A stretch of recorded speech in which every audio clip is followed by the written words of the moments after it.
There was a car across the street.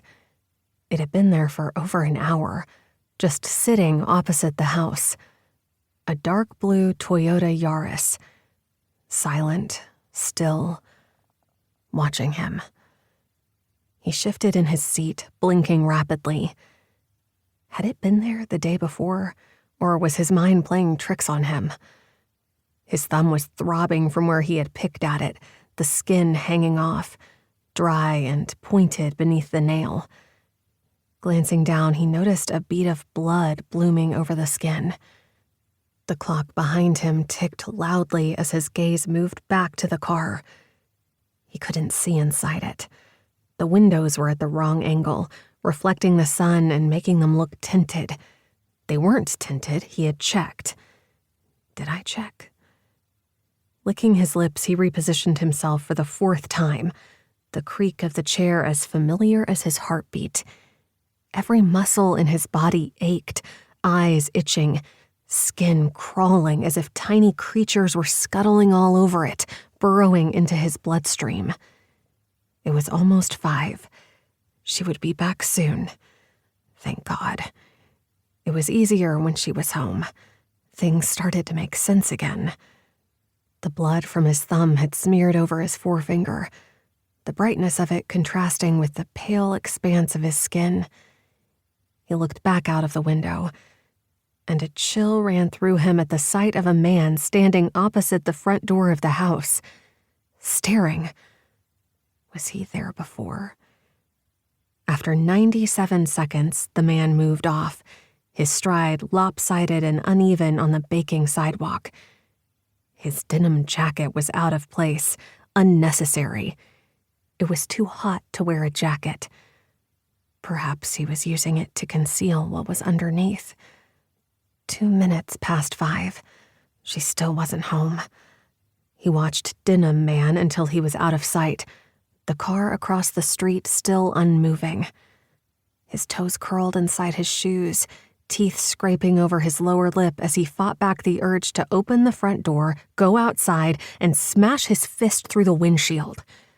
There was only so long someone could watch the house before they needed to piss. He had been able to hold off going to the bathroom for 18 hours himself. How much longer could they wait? An engine rumbled closer, like the thunder from a distant storm. Stretching out his neck, his heartbeat picked up at the sight of the familiar white Honda Civic that came into view. She must have left work right on time. That was good. Hopefully, she had checked her rearview mirror as he had taught her to make sure that no one was following. Always change up your routine. Never give them an excuse to get to you. The car pulled up, the front end of the hood obstructing his view of the Yaris across the street. But Sheila was back now, so perhaps he didn't have to sit at the window all evening.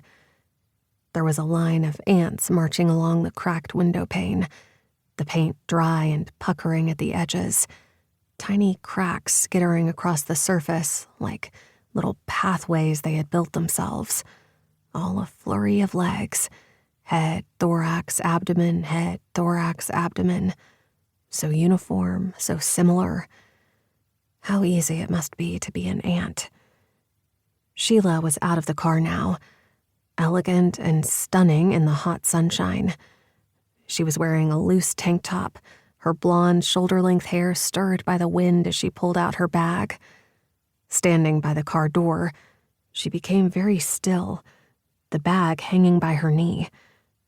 Her back was turned to him, head bent forward, chest expanding and contracting on a long breath. He watched, uncertain.